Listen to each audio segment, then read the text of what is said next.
बिस्मिल्लाहिर्रहमानिर्रहीम।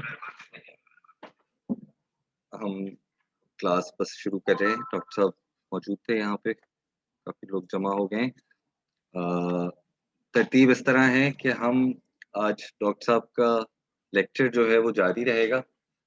डॉक्टर साहब अगर सवालात पूछते हैं, तो ऑनलाइन जो लोग हैं वो लिख दें अपने जवाब या कमेंट्स। कई दफ़ा डॉक्टर साहब कुछ पूछते हैं, तो वो जो लिखे हुए होंगे वो मैं यहाँ शेयर कर लूँगा। तो जो शुरू का सेशन होगा 1.5 घंटे का डॉक्टर साहब का, वो इसी तरह चलेगा। ऑन साइट जो लोग हैं वो जवाब डायरेक्टली दे सकते हैं डॉक्टर साहब को। और फिर डॉक्टर साहब जब आखिर में हम आधा घंटा क्वेश्चंस के लिए रख लेंगे अलग से। ठीक है सर? पीछे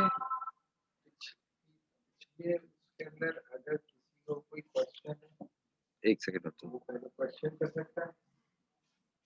एक चीज बार बार मैं कह रहा हूँ वो ये कि लोगों को ये जो कोर्स में है, कोर्स लेने का मतलब ही ये होता है कि आप कुछ ऐसा जाने जो आपको पहले से नहीं पता। ये बहुत जरूरी होता है, वरना कोर्स का फायदा क्या? सभी पहले से पता है आपको, तो आप कोर्स में कर क्या रहे हो?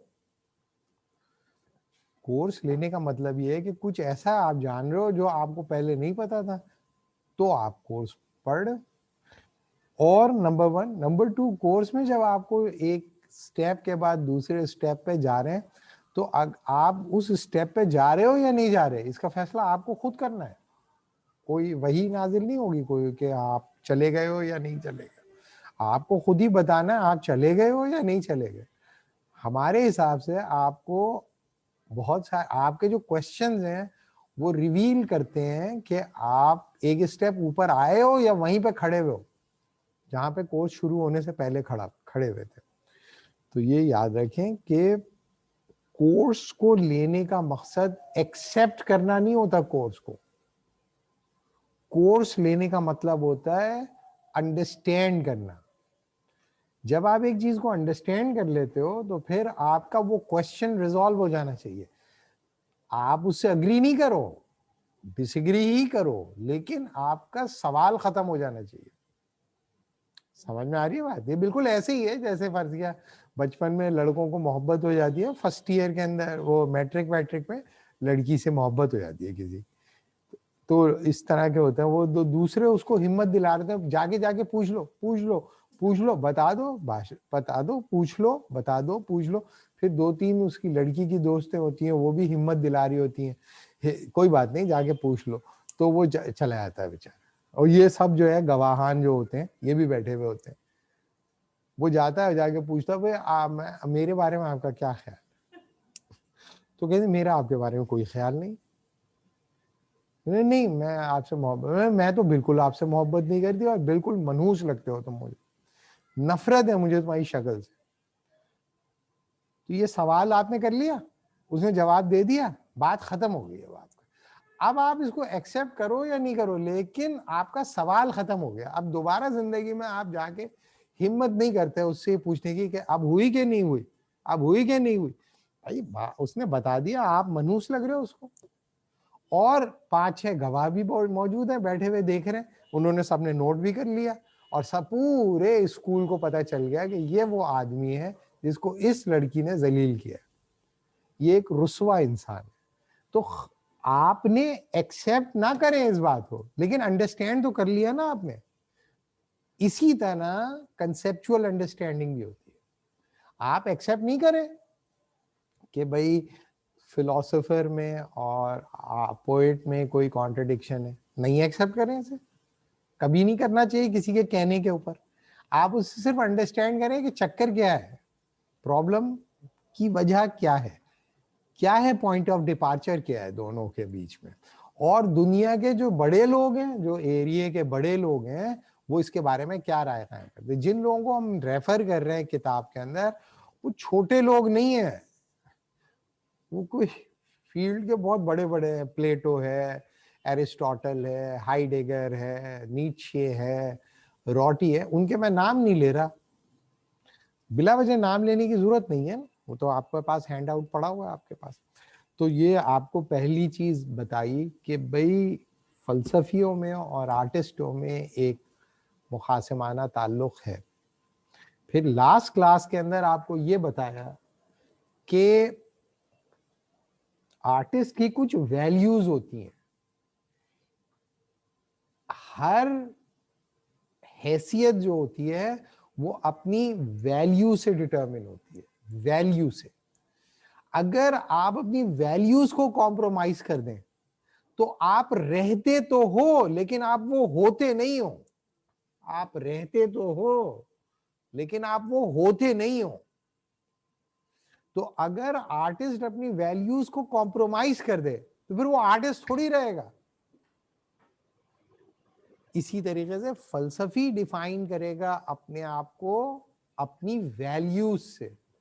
अगर फलसफी अपनी वैल्यूज को कॉम्प्रोमाइज कर दे तो फिर वो फलसफी नहीं रहेगा।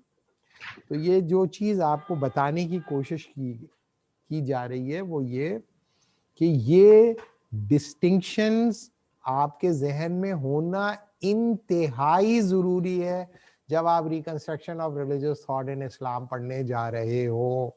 बार बार ये कह रहा हूं, एक किताब है जो कि फलसफे की किताब समझी जाती है, उसको आप पढ़ने जा रहे हो, उसके अंदर बेशुमार फलसफियों का रेफरेंसेस है, उसके अंदर बहुत सारी चीजों को रिकंसाइल किया गया है, बहुत सारे बड़े बड़े क्लेम किए गए हैं और उन क्लेम्स की रोशनी में लोग एक दूसरे के ऊपर एतराजात करते हैं, डिसएग्री करते हैं, कॉन्ट्रडिक्शंस आइडेंटिफाई करते हैं, एक दूसरे की अंडरस्टैंडिंग पे शक करते हैं।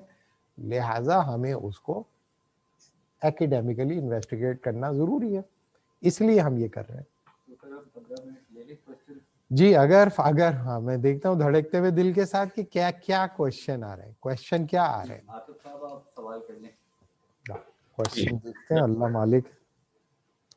सर मेरा क्वेश्चन ये है कि जैसे पोएट्री के अंदर जब जिस तरह आपने अपने लेक्चर में बताया था कि जब कोई अपना कोई बात कोई दलील फराम कर रहा होता है तो कोई शेर पढ़ लेता है वो, तो इल्मी बुनियादों पर उस शेर से कोई दलील फराहम नहीं होती कि ये कहाँ से आया है या किस तरीके से आप अपनी बात को जस्टिफाई कर रहे हैं, ठीक है।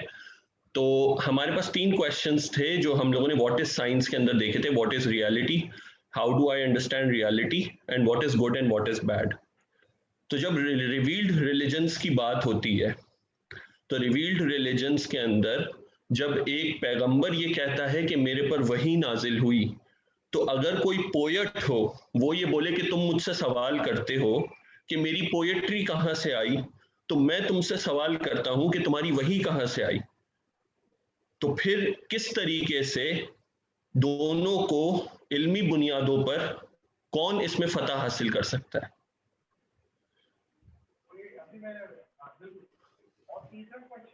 ठीक है, बस देखिए मैं तो फलसफियों, यही है सर।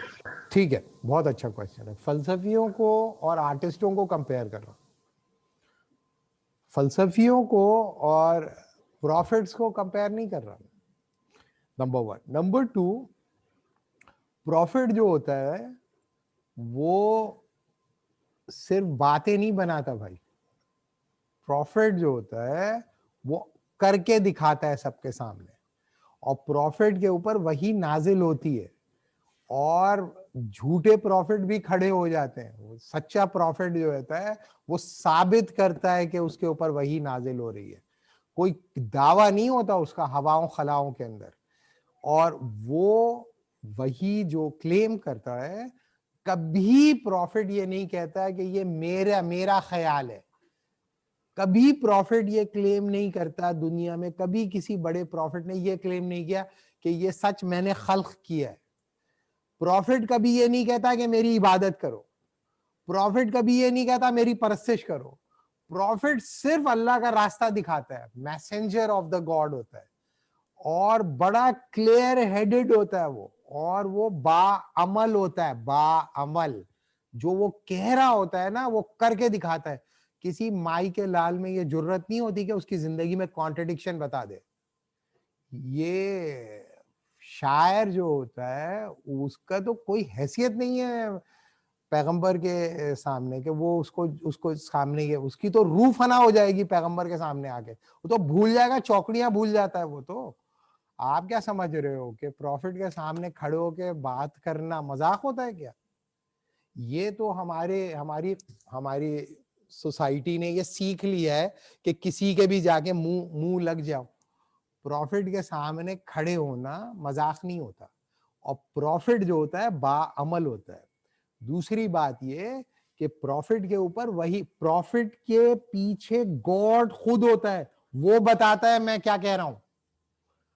आप जाएं बाइबल के अंदर इतनी तहरीफात हुई नहीं है, वो बाइबल उठा लें, चलो कुरान नहीं उठा रहे तो बाइबल उठा लें, उसके अंदर जो स्टेटमेंट्स है ना, वो स्टेटमेंट जो लोग तंग कर रहे थे हजरत ईसा को, और वो स्टेटमेंट्स उठा के आप पढ़ लें तो बहुत सारे लोगों की बोलती बंद हो जाती है। बाइबल पढ़कर, तौरेत पढ़कर, कुरान पढ़कर, उसमें गॉड खुद जवाब देता है, गॉड खुदा जवाब देता है। प्रॉफिट कभी ये क्रिएट नहीं प्रॉफिट कभी ये क्लेम नहीं करता, इस किस्म के जाहिलाना क्लेम प्रॉफिट नहीं करता कि मैं कोई सच का खालिक आ गया हूं। प्रॉफिट कभी ये नहीं कहता। प्रॉफिट इंतजार करता है अल्लाह के अहकामात का, अल्लाह की गाइडेंस का और अल्लाह ताला के फैसले का, और सब्र करता है और लोगों से भी कहता है सब्र करो। तो पहली बात तो ये कि ये जो तुम कह रहे हो, ये हमारे यहाँ प्रॉब्लम ये होता है कि जब हम किसी चीज को कंपेयर करते हैं ना, तो हम लोग बिल्कुल आखिरी कंपैरिजन के ऊपर पहुंच जाते हैं, अल्टीमेट कंपैरिजन। शुक्र है आपने बड़ा मेहरबानी की, आपने ले आके प्रॉफिट से मिलाया। डायरेक्ट गॉड से भी मिला लेते, हम क्या कर लेते भाई। असल में जो शायर है वो प्रॉफिट बना के पेश नहीं कर रहा अपने आप को, शायर अपने आप को गॉड बना के पेश कर रहा है। आप समझे नहीं बात को। प्रॉफिट कब ये क्लेम करता है कि मैं खालिक हूं ख्यालात का, प्रॉफिट कब ये क्लेम करता है कि मैं मालिक हूं मीनिंग्स का। वो तो कहता है मैं बंदा हूं भाई, मैं बंदा हूं, मैसेंजर हूं गॉड का, और गॉड ने ये क्रिएट किया है। गॉड के रास्ते पे आ जाओ, गॉड की सलामती में आ जाओ, गॉड तुम्हें नहीं छोड़ेगा। अगर गॉड ये किया तो गॉड तुमसे ना, गॉड अल्लाह ताला की तरफ बुलाता है वो। प्रॉफिट ये जो शायर होता है भाई, हो सकता है नेक शायर भी होते हो, वो अल्लाह रसूल की तरफ बुलाते हैं, लेकिन बहुत सारे जो शायर हैं उसूलन वो बुलाते हैं अपनी तरफ, मेरी तरफ आ जाओ, मेरे रास्ते पे आ जाओ, मेरी बेजा बेजा करो, मेरे आगे सर झुकाओ, मेरे आगे सर नहीं उठाओ। तो असल में वो छोटा सा एक गॉड होता है। और मैंने लास्ट क्लास के अंदर आप लोगों को, अब आपने मुझे उचकाल दिया, तो क्वेश्चन ने मुझे इंटिमिडेट किया, तो जब बकरे ने मारा है बकरी के सींग, तो बकरी भी मारेगी बकरे के सींग। तो मैंने आप लोगों को बताया था नीचे का एक मेटामॉर्फोसिस, और मैंने बताया था कि पहली स्टेज के ऊपर कैमल, दूसरी स्टेज पे लॉयन, और तीसरी स्टेज पे चाइल्ड। ये सही बात है, ये कोई ऐसी गलत बात नहीं है, उसका मेटामॉर्फोसिस में ये 3 स्टेजेस हैं। लेकिन एक्चुअली जो स्टेट ऑफ माइंड होता है ना आर्टिस्ट का, वो होता है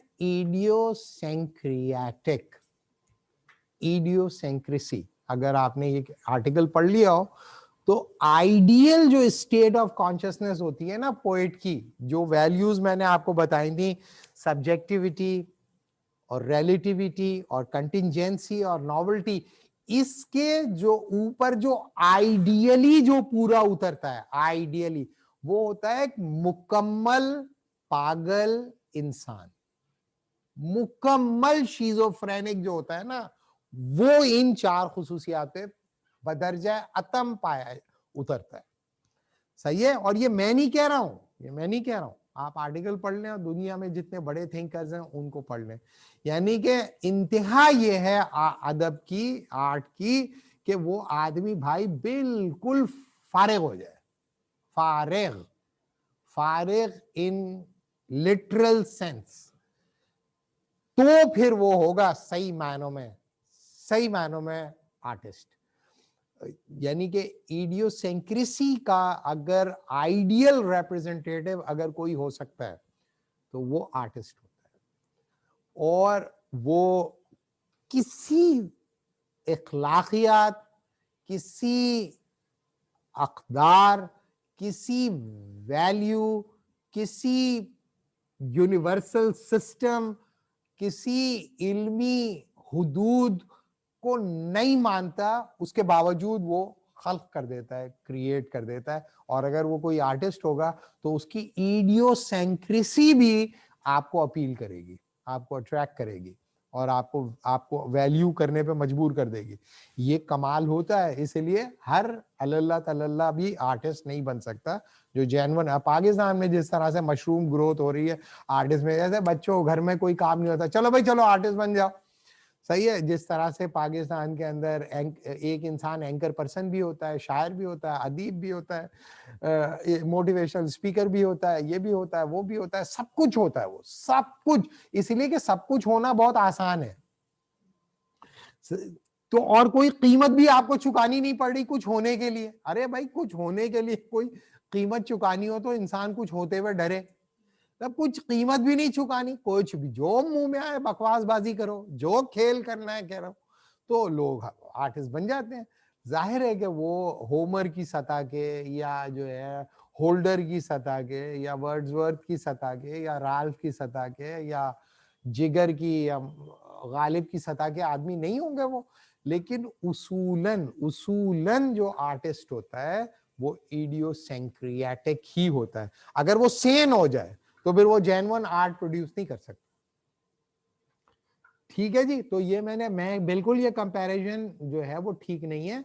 आपको प्रॉफिट के साथ आर्टिस्ट को कंपेयर नहीं करना है, गॉड के साथ आर्टिस्ट को करना है। एक सच्चा खुदा और एक छोटा झूठा खुदा, वो मीनिंग क्रिएट कर रहा है। असल में मीनिंग का खालिक कौन होता है भाई?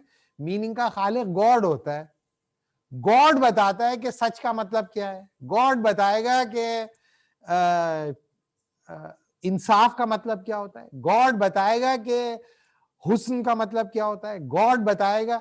तो आप कहोगे नहीं मैं बताऊंगा भाई, जो और मेरे खप्तू दिमाग में जो आ जाएगा वही होगा, तो फिर इसका मतलब है कि आपका असल कंपेटिटर जो है वो प्रॉफिट नहीं है, असल कंपेटिटर तो गॉड है फिर।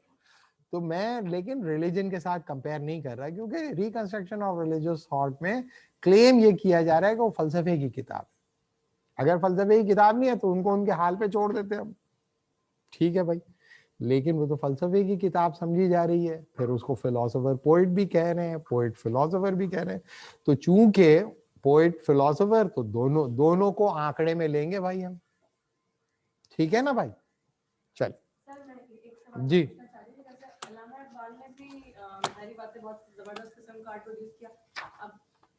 मगर वो तो बिल्कुल आउट ऑफ कंट्रोल नहीं थे। आउट ऑफ कंट्रोल नहीं थे ना, तो फिर नहीं हो सकेंगे उस लेवल के आर्टिस्ट नहीं बन पाएंगे। फिर वो जिस लेवल का होल्डर होगा बनना चाहिए। लेकिन है तो बहुत बड़े आप कह रहे हो ना भाई, आप कह रहे हो, आप कहते रहो। जो था अपना बर्टन रसल पाकिस्तान आया तो वो लोगों ने उससे पूछा what's your opinion about Iqbal, what's your opinion about Iqbal, तो Bertrand Russell who is Iqbal, वो नहीं पता था। तो फिर इससे क्या कमी हो गई क्या वाकई अल्लामा इकबाल की हैसियत में कि दुनिया नहीं मान रही तो हम भी नहीं माने, दुनिया मोहब्बत नहीं करे, दुनिया को क्या पता मेरे वालिद के बारे में, तो मैं क्या मोहब्बत करना छोड़ दूं अपने वालिद से? तो ये तो हमारी एक गुलामाना सोच है कि सारी दुनिया पहले इज्जत कर ले फिर हम लोग, अरे यार सब इज्जत करने, मैंने अभी तक क्यों नहीं की अल्लामा इकबाल की इज्जत, चलो भाई चलो आओ भाई इज्जत करने, आओ भाइयों इज्जत करें, आओ भाई मिलकर इज्जत करें। ऐसा कुछ नहीं है। इज्जत का ताल्लुक जो होता है वो ये होता है कि अल्लामा इकबाल ने आपके लिए क्या किया। अगर बर्टन रसल को नहीं पता जाए भाड़ में, हमें नहीं परवाह नहीं, उन्होंने बर्टन रसल ने कहा हु इज इकबाल है, तो आपको बर्टन रसल से पूछने की जरूरत क्या है, उसको कहां आती है उर्दू है? तो बताने का मतलब ये, अब आप कहें नहीं बर्टन रसल को जब राल्फ का पढ़ा है, वर्ड्सवर्थ का पता है, तो फिर तो शेक्सपियर का हम लोग को पता है, तो उनको ये क्यों नहीं पता? इसीलिए कि भाई आप कमजोर हो भाई, अगर आप ताकतवर होते तो पता होता सबको और हो जाओ आप ताकतवर। नहीं हो तो फिर सब्र करो, क्या कर सकते हैं। ठीक है जी। हाँ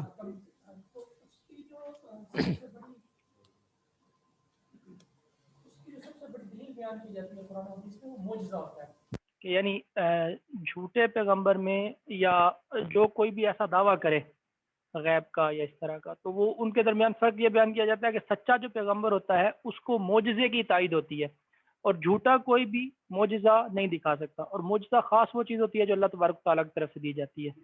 तो यूं जी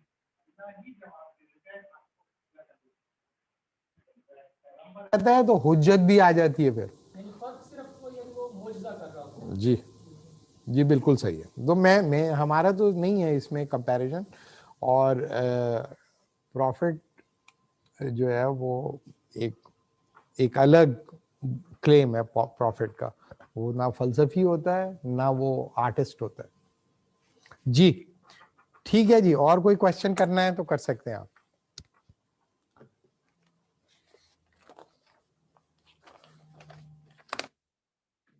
क्वेश्चंस फिर हम इसके बाद एंड में लेंगे, लास्ट 20 मिनट्स में। अगर करने हैं किसी को, आप लोगों के कोई सवाल है लास्ट सेशन से? नहीं है तो जरूरी नहीं है कि सवाल करना ही। चलें फिर हम एंड में ही लेंगे इंशाल्लाह। ठीक है। अच्छा जी, अब मैं आपको बताता हूँ कि फिलॉसफी के जो लोग थे, जो फलसफे के लोग थे, उन्होंने आर्ट की ये जो वैल्यूज थी जो हमने लास्ट क्लास में डिस्कस की, पिछली ये वैल्यूज अगर आप दिखा सकें लोगों को, values of poetry, values of poetry, subjectivity, relativity, contingency and novelty. सही है, 7 है, लेकिन इनमें से हमने 4 जो है हमारे लिए इंपॉर्टेंट है।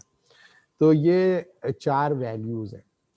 इन 4 वैल्यूज की रोशनी में आर्टिस्ट जो थे, जिस प्रोसेस को मुमकिन बना रहे थे, वो सेल्फ क्रिएशन था। सेल्फ क्रिएशन यानी कि अगर आप एक इंफरादियत पसंद हो, आप बदलते हुए हालात में बदल रहे हो, आप जो है ये भी नहीं बता रहे कि आपके पास ये जो अवेयरनेस आ रही है इसका सोर्स क्या है, और आप नएपन के तलाश में हो, तो फिर इसका मतलब है कि आपका सोर्स अगर कोई ट्रेस करना चाहे तो क्या ट्रेस करेगा, कौन सी ऐसी चीज है। अगर फर्जिया कोई आदमी कहे कि आर्टिस्ट का सोर्स रैशनैलिटी है, रीजन है, अकल है, तो अकल सब्जेक्टिविटी को डिनाई करता है। अकल जो है वो कंटिंजेंसी को भी डिनाई करता है। अकल जो है वो रिलेटिविटी को भी डिनाई करता है, और बाज औकात वो नॉवेल्टी को भी डिनाई करता है, वो नेसेसिटी को असर्ट करता है, रिपीटेशन को, सिमिलैरिटी को, यूनिवर्सैलिटी को, एब्सोल्यूटनेस को। लिहाजा रीजन तो नहीं है, तो फिर उनके पास क्या बनता है? उनके पास बनते हैं भाई, जो बुनियाद बनती है वो बनती है पैशन, पैशन, जज्बात, एहसासात। अब आप लोग अपने जज्बात, जो आपके जज्बात हैं, अगर उनके ऊपर आप रिफ्लेक्ट करें जिंदगी में अपने जज्बात के अंदर, तो जज्बात कभी भी सेम फ्रीक्वेंसी पे नहीं रहते, बल्कि जज्बात में एक खास किस्म की फ्लक्चुएशन होती है। जज्बात फ्लक्चुएटिंग होते हैं।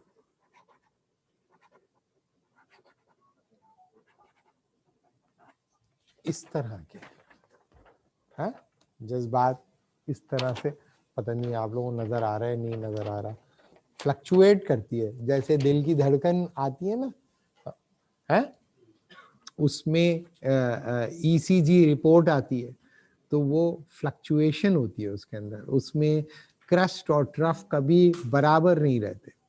तो इसी तरीके से जज्बात जो होते हैं उनमें वेरिएशन आ रही होती है। और दूसरी बात ये कि जज्बात के कितने परतों मौजूद हैं ये कभी कोई इंसान बता नहीं सकता।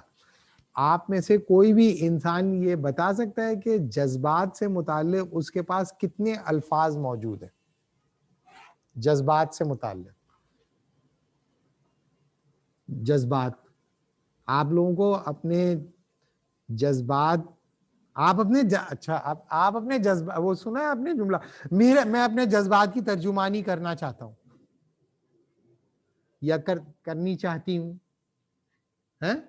ये आप लोग ने बोला है कभी खुदा ना ख्वास्ता ये जुमला, मैं अपने जज्बात की तर्जुमानी करना चाहता हूं, या मैं अपने आपके जज्बात की तर्जुमानी करना चाहता हूं, या मैं किसी और के जज्बात की तर्जुमानी करना चाहता हूं? तो जो ये इंसान इतना उछल रहा है कि वो जज्बात की तर्जुमानी करना चाहता है, तो कुल अल्फाज उसके पास होते कितने हैं जज्बात को बयान करने के? चलिए ये बताएं, आप लोगों के पास अपने जज्बात को, आपके अपने जज्बात को बयान करने के कितने अल्फाज मौजूद हैं?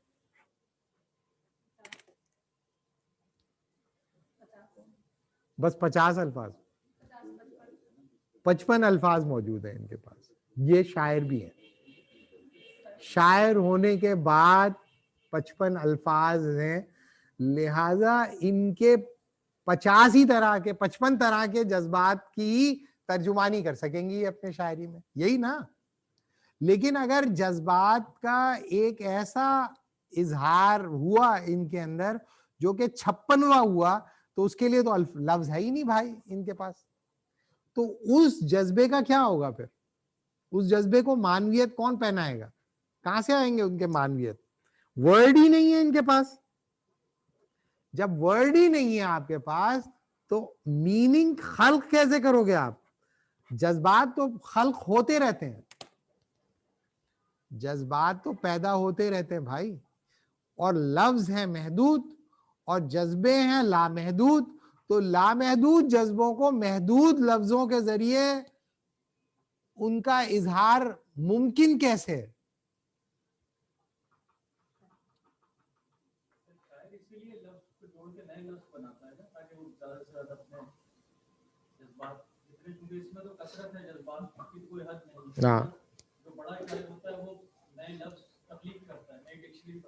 नई डिक्शनरी बना ले, फिर भी कितने हैं, फिर भी कितनी तोप चला लेगा? नहीं, मसलन कितने, मतलब एक पढ़े लिखे आदमी की टोटल विकैबुलरी कितनी होती है? चलें ये बताएं,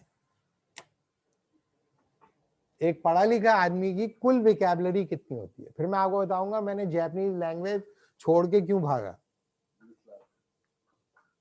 एक पढ़े लिखे आदमी की कुल विकैबुलरी, ये जो है अपना मोइज भाई कह रहे हैं 20 लाख अल्फाज एक आदमी की विकैबुलरी में है। ठीक है, ये मोइज भाई का ख्याल है। ठीक है जी, अच्छा जी, अब आप बता दो। सब लफ्ज मिला लो, गिन लो, आलू, प्याज,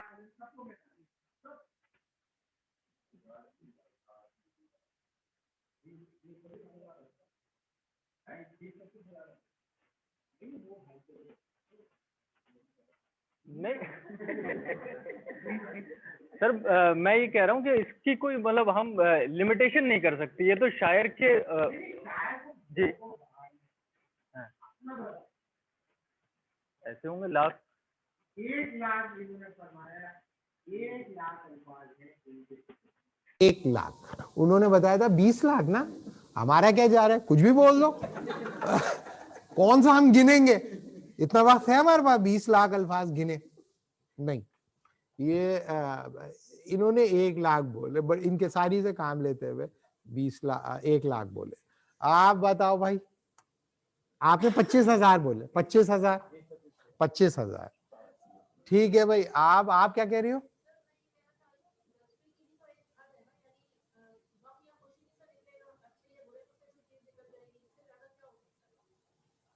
अभी इसका मतलब है तुमने जिंदगी गुजारी नहीं, इसका मतलब वो कह रही है खुशी गम, there is a smile of love there is a smile of delight and there is a smile of smiles in which these two smiles met.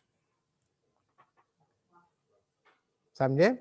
तो जो बड़ा आदमी होगा वो आपको बताया कि एक है मोहब्बत की नजर, एक है नफरत की नजर, एक है जिसमें मोहब्बत और नफरत दोनों मेल्ट हो जाती हैं एक। तो आप कहते वाह वाह वाह क्या ख्याल, वाह वाह वाह वाह सही, वाह सही, वाह क्या नुदरत ख्याल, वाह वाह। तो पहली बात तो ये कि इसकी इन्यूमरेबल पॉसिबिलिटीज, इन्यूमरेबल। ऐसी थोड़ी कोई वो आर्टिस्ट दुनिया में राज कर रहे हैं, ऐसे थोड़ी कोई हम उनको लेट डाउन कर रहे हैं या मैं बुली कर रहा हूँ बैठा हुआ यहाँ पर, तो इससे उनकी बुली हो रही है। जो जो जेन्युइन आर्टिस्ट होगा उसको कोई फर्क थोड़ी पड़ेगा इससे। लेकिन फलसफे का काम है तज्जिया करना, लिहाजा हम कर रहे हैं तज्जिया, और तज्जिए में चीजों को उखाड़ पछाड़ करनी पड़ती है, इसलिए लोगों को तकलीफ हो जाती है। लेकिन जो चीज आपको समझनी है वो ये कि इनन्यूमरेबल। अभी हम आए, let's back to the real issue.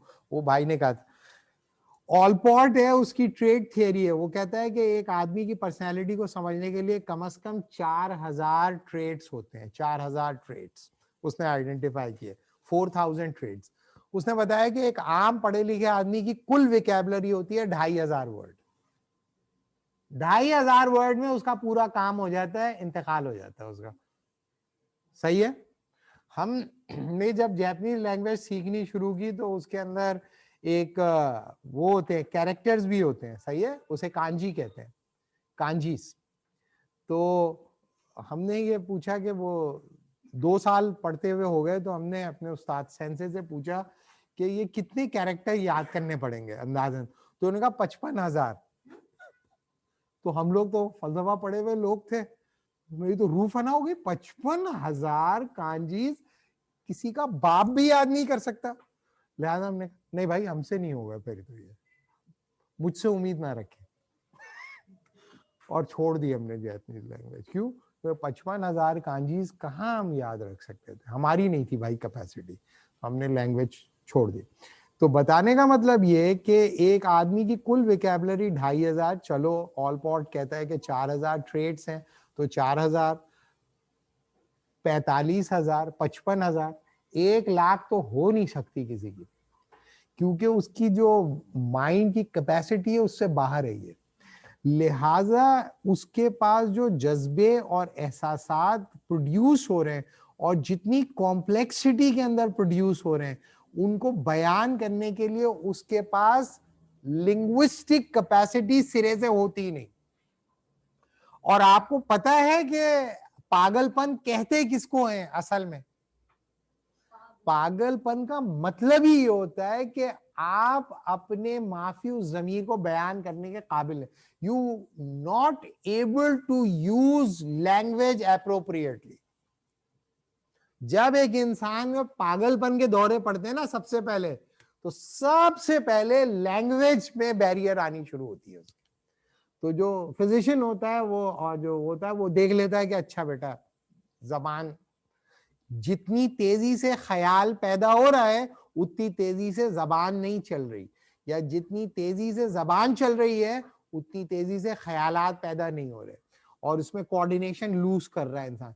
नहीं देखा है बहुत सारे जो पगले और पगलियां होते हैं, रुकते नहीं है, बोलते रहते हैं, बोलते रहते हैं, बोलते रहते हैं, ना सर होता है ना पैर होता है, लेकिन वो बात किए जा रहे होते हैं। ये because of the flow of the word होता है। इसी तरीके से जो जज्बात और एहसासात होते हैं ना, इनकी बुनियाद पर ही आप मायने क्रिएट करोगे। और उसका कैच ये है, उसका प्रॉब्लम ये है और उसका फ्लॉ ये है कि आपके पास जज्बात होते हैं बेतहाशा, कॉन्ट्रडिक्टरी, नाजायज जज्बे होते हैं इंसानों के, नाजायज जज्बे। एक इंसान है जिसकी बीवी उससे मोहब्बत करती है, उसको अल्लाह ने बच्चे दिए हुए, अल्लाह ने उसको इज्जत दी हुई है, सब कुछ दिया हुआ है उसको, लेकिन वो उसे किसी और की बीवी भी अच्छी लगती है। जज्बा मौजूद है या नहीं है ये जज्बा सच्चा जज्बा है या झूठा जज्बा है? चले बताएं, सच्चा है झूठा? है भाई, दूसरे की बीवी अच्छी लग रही है उसको, सच्चा जज्बा है झूठा? हाँ भाई, सच्चा जज्बा है। तो ये सच्चाई कबूल करनी चाहिए या नहीं? तो इसका मतलब ये हो कि जज्बे की सच्चाई क्या दलील फराहम करती है कि उसे सच्चा मान लिया जाए? बताएं आप मुझे। अगर जज्बा बुनियाद है किसी चीज के सच्चा होने की, तो सच्चा है ना उसका जज्बा, दे दो, हवाले कर दो अपनी दूसरे की बीवी उसके, बोलो भाई मैं सच्ची मोहब्बत करता हूं, मैं फिर इसके तलाक दिलवाएं, क्या करें शादी? वही नहीं, मैं तलाक भी नहीं, मैं चाहता हूं बस ये मेरे साथ रहे। नहीं तो वो तो दूसरे की बीवी नहीं, मगर मेरा जज्बा इसी तरह का है, ये चाहता हूं मैं। तो ये जज्बा जायज है या नहीं? और अगर कोई इसमें शेर पढ़ दे, इसके लिए शायरी कर दे, शायरी कर दे कोई भाई, हैं? वो मेरे नसीब की बारिशें किसी और के छत पे बरस गई, हैं? भाई किसी और के छत पे, वो अपने छत पे बरस रही है भाई, तू क्यों देख रहा है दूसरे के छत को? कभी किसी ने पूछा है शायर से कि भाई तुम क्यों क्यों क्या गुमराही फैला रहे हो यार, क्या कह रहे हो ये, क्यों कह रहे हो ये? और ये दागे फिराके सोहबत शब की जली हुई, क्या मतलब है इसका? बताएं मुझे आप। दागे फिराके सोहबत शब की जली हुई, एक शम्मा रह गई है सो वो भी खामोश है, क्या है इसका मतलब? कौन सा जज्बा है ये? फिराक होता किसको है? और दागे फिराके सोहबत का मतलब होता क्या है? करूं मैं तज्जिया इसका? अजान भी हो रही है अभी। ये एक जज्बा है भाई। तो शायर क्या करते हैं, आपके जो जज्बे होते हैं ना, जिनके आपके पास अल्फाज नहीं होते, वो उन जज्बों का तज्जिया करके नए अल्फाज पैदा करके उसको मायने दे देते हैं। और उन मानवियत के अंदर आप अपनी अकदार को भी रौंदते हो, आप अपनी तहजीब को भी रौंदते हो, रिलीजन को भी जाके टक्कर मारते हो, और न जाने क्या क्या तमाशे करते हो। और इसकी बुनियाद पे आप ये फलसफियों से तकाजा कर रहे हो कि वो आपकी बात मान लें। ऐसा नहीं होगा भाई, फलसफी नहीं मानेंगे ये बात। तो ये याद रखें कि शायर आपको सच्चा इसलिए लगता है कि वो आपके जज्बों की तर्जुमानी करता है, चाहे वो जायज जज्बे हो चाहे वो नाजायज जज्बे हो। क्यों? क्योंकि शायर की जो वैल्यू होती है वो सब्जेक्टिविटी है, कंटिंजेंसी है, रिलेटिविटी है और नॉवेल्टी है। इसमें कहां लिखा हुआ है कि वो मोरालिटी पे बेस करता है? वो करता ही नहीं, उसको आप मजबूर कर भी नहीं सकते। उस मालिक है, बादशाह है, भाई के दिल में आ गया तो कर लेगा, नहीं कर ला तो ऐसी की तैसी। वो तो मानता ही नहीं भाई किसी वैल्यू को, वो वैल्यू का खालिक है। लिहाजा ऐसे ऐसे जज्बे सोच सकता है शायर, अपनी इडियोसेंक्रेसी के अंदर, कि आपके रोंगटे खड़े हो जाएंगे। आप जाएं और सबाए मुअल्लका के ट्रांसलेशन उठाएं और पढ़ लें। जो हमारे यहाँ बड़े बड़े लोग कह रहे हैं कि भाई सबाए मुअल्लका के जो शायर थे वो बड़े अजीम शायर थे, ये थे वो थे, और वो अदब था प्री इस्लामिक अरेबिया। चीखे मारते हुए आप भागोगे। ऐसे ऐसे उसमें रिश्ते कायम कर रखे हैं ना भाइयों ने कि आपके होश ठिकाने आए, भूल जाएंगे आप सार्थ वार्थ को, इसको उसको। सब ट्रांसलेशन मौजूद है, जाके पढ़ लो आप। और अगर कोई आदमी आकर मुसलमानों से कहे कि भाई इसे अदब मानो, मानेगा वो उसको अदब? कहेगा भाई अदब नहीं है, बट ठीक है लैंग्वेज का एक्सप्रेशन था, वो करते थे। लेकिन जब उनको पता चल गया कि एक्सप्रेशन ऐसा नहीं होना चाहिए, तो बता दो फिर किसने किया। तो ये याद रखें कि जो शायर होता है वो आपको सच्चा लगता क्यों है?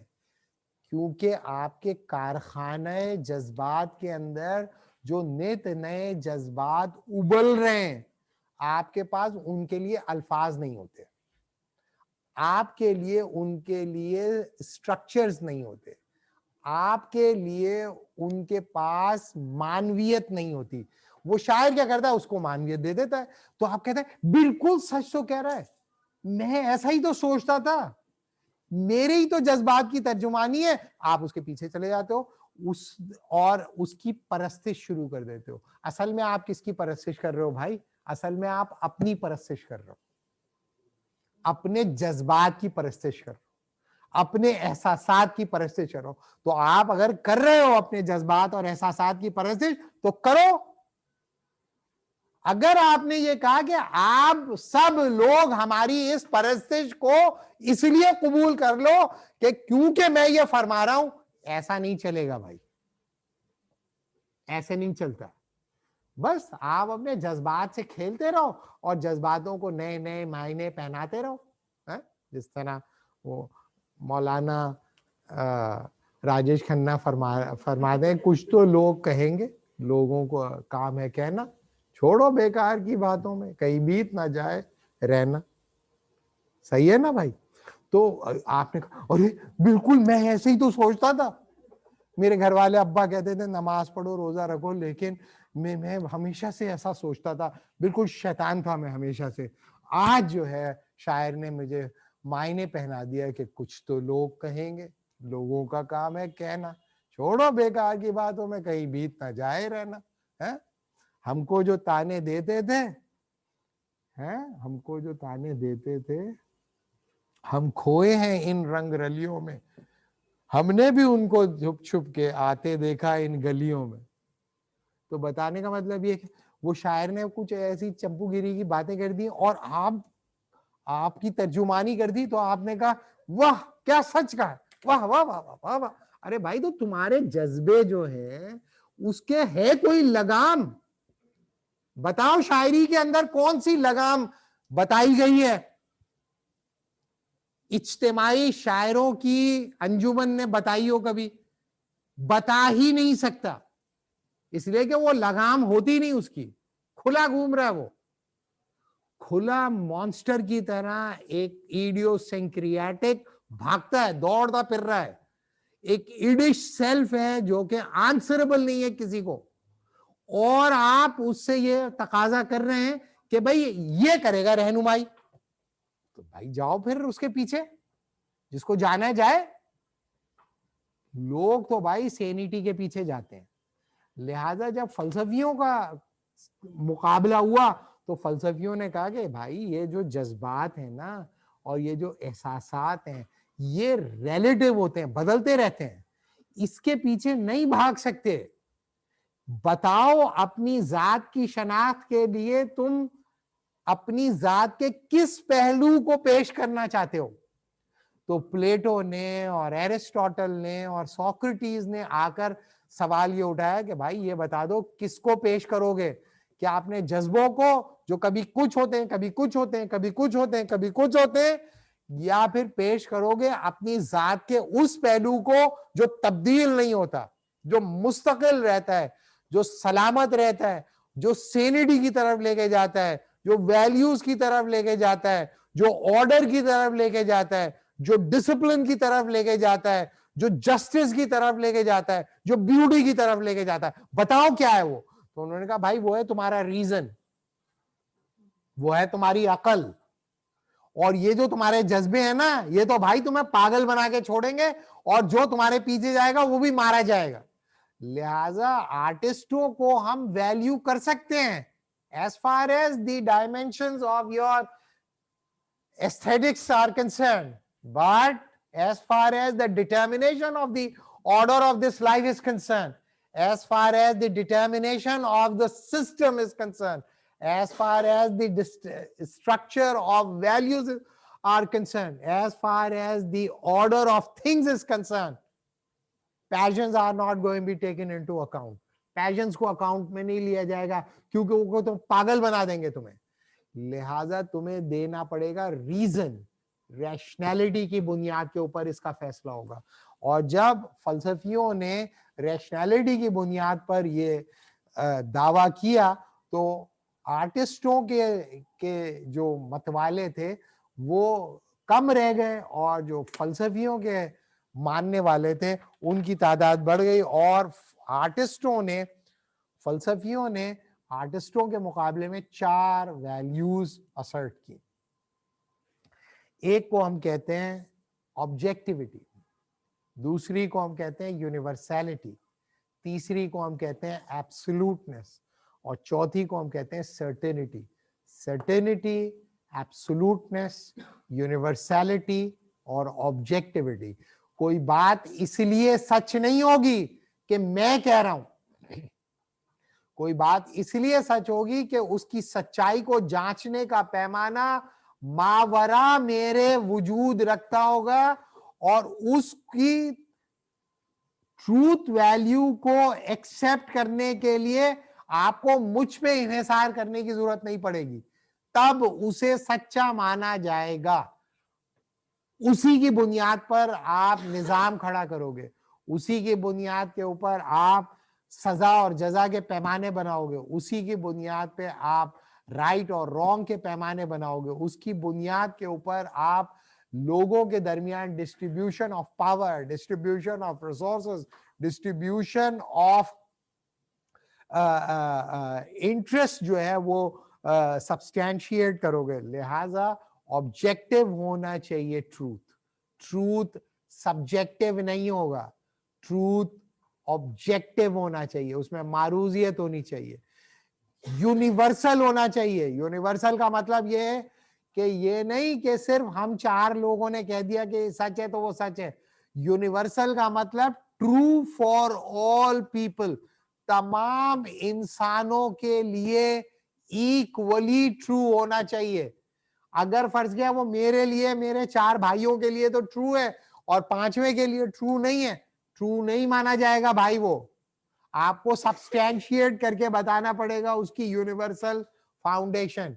अगर यूनिवर्सल फाउंडेशन आपने प्रोवाइड की तो वो ट्रू होगा, इसलिए नहीं कि मैं कह रहा हूं, इसलिए कि वो तमाम इंसानों को ट्रू लग रहा है।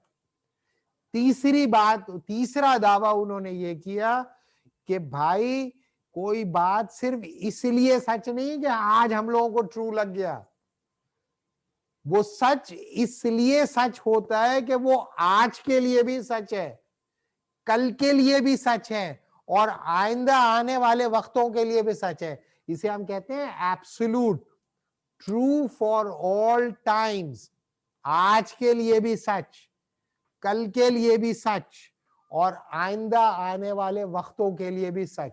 जो इस स्टैंडर्ड के ऊपर पूरा उतरेगा वो होगा सच।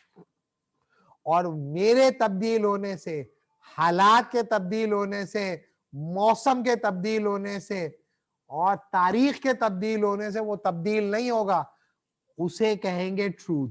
जिस माई के लाल के पास ऐसी सच्चाई है आ जाए, और जिसके पास नहीं है चुप करके बैठे। उसकी बुनियाद के ऊपर इंसानों को उसके हवाले नहीं कर दिया जाएगा कि आए भाई चले जो दिल में आ रहा है बोलो। कोई पागलों के हवाले नहीं किया जाता इंसानियत को। तो एरिस्टोटल ने और प्लेटो ने और सोक्रेटिस ने आकर सोफिस्ट को गिरा दिया। सोफिस्ट वो लोग थे जो कहते थे man is the measure of all, man is the measure of all. Plato ने कहा man is not the measure of the all, some people are more measurable than the other. If you are rational, you are superior. और जो rational होगा वो absolute होगा, certain होगा, universal होगा और ऑब्जेक्टिव होगा। लिहाजा फलसफियों ने अपनी ढाक जो थी वो आर्टिस्टों के ऊपर बिठा दी और उन्होंने ये दावा किया कि ये जो वैल्यूज थी कंटिंजेंसी की, सब्जेक्टिविटी की, रिलेटिविटी की और नॉवेल्टी की, ये जिंदगी के उस दायरे के अंदर आप चलाते रहो जहां पे आपके जज्बात हैं, एहसासात हैं, एस्थेटिक्स है, ठीक है, वहां पे चलाओ, वहां पे चलाते रहो। अपनी चंपूगिरियां करते रहो, अपने मुशायरों के अंदर करते रहो ये खेल तमाशे, लेकिन इसकी बुनियाद पर अगर तुम कहोगे निज़ाम अदल वज़ा करो, इसकी बुनियाद पे अगर तुम कहो कि रियासत को चलाओ, इसकी बुनियाद पे अगर तुम ये कहो कि तालीम को के निज़ाम को चलाओ, इसकी बुनियाद पे अगर तुम ये कहोगे कि सज़ा और जज़ा के पैमाने वज़ा करो इसकी बुनियाद पे, तो फिर भाई ये तो नहीं चलेगा, ये नहीं एक्सेप्ट होगा। इसका नतीजा ये निकला कि फलसफियों की अथॉरिटी इस्टेब्लिश हुई। इसी को हम victory of philosophy over poetry कहते हैं। और पोइट्री का मतलब ये नहीं हुआ था कि फलसफी सारे मैदान में आ गए कच्छा पहन के और आ जाओ भाई आ जाओ, और अपने पटों के ऊपर उन्होंने हाथ मारे जोर जोर से, और फिर शायर आए, शायर इतना फटफट पजामे पहने हुए अदाबर से और मोटे मोटे शायरों ने वो फलसफियों ने उठा के उनको पटकियां दे दी। ऐसा नहीं हुआ। विक्ट्री का मतलब ये होता है कि आर्टिस्टों ने उस रास्ते को इख्तियार कर लिया जो रास्ता फलसफियों का रास्ता था। आर्टिस्टों ने ये दावा करना शुरू कर दिया कि वो अपनी शायरी के जरिए क्या पेश कर रहे हैं, आफाकी ख्यालात। शायरों ने ये दावा शुरू कर दिया कि वो आपको दे रहे हैं एब्सोल्यूट वैल्यूज।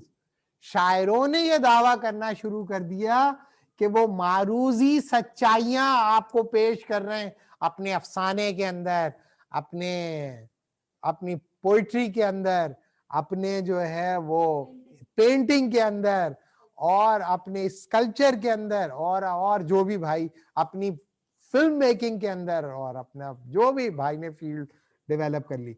इसका मतलब यह हुआ कि आर्टिस्टों ने उस रास्ते को इख्तियार किया जो कि रास्ता फलसफियों का था। फलसफी जो है वो आर्ग्यूमेंट बिल्ड करता था, और आर्टिस्ट आर्ग्यूमेंट नहीं बिल्ड करता था, आर्ट प्रोड्यूस करता था। आर्ट। फिर वो ये नहीं बताता कि इसमें मैंने कहा क्या है, चक्करबाजी नहीं करता था वो। एक जमाने का जो आर्टिस्ट होता था, बहुत सारे तो ऐसे आर्टिस्ट होते थे अपने आप को गुंबद में बंद कर लेते थे और अपना आर्ट प्रोड्यूस करके वहां गुंबद से फेंक देते थे। वो लोग उठा के ले जाते तो कहते क्या कमाल का काम है, लेकिन अगर कोई उनसे मिलने आता था वो काटते थे। बड़े बड़े आर्टिस्ट ऐसे। वॉन गॉफ से उसकी महबूबा ने कहा कान अच्छा लगता है, उसने कहा अच्छा कान अच्छा लगता है, ये लो कान काट के दे दिया। उसने कहा मैं अच्छा नहीं लगता, कान अच्छा लगता है, ये लो कान, ले लो कान। वॉन गॉफ ने कहा तूफान को पेंट करूंगा, तूफान तो उड़ जाएगा तू। बोला नहीं मैं बांध लूंगा अपने आप को। बांध लिया दरख्त से अपने आप को, तूफान को देख रहा है और पेंट कर रहा है तूफान को। ये होता है आर्टिस्ट, ये होता है जेन्युइन आर्टिस्ट। वॉन गॉफ की तरह कान काट के देता है दे सकता है कोई आर्टिस्ट अपने आप को? हर पत्थर के नीचे से निकल रहा है एक आर्टिस्ट। हर कोई वॉन गॉफ नहीं होगा भाई।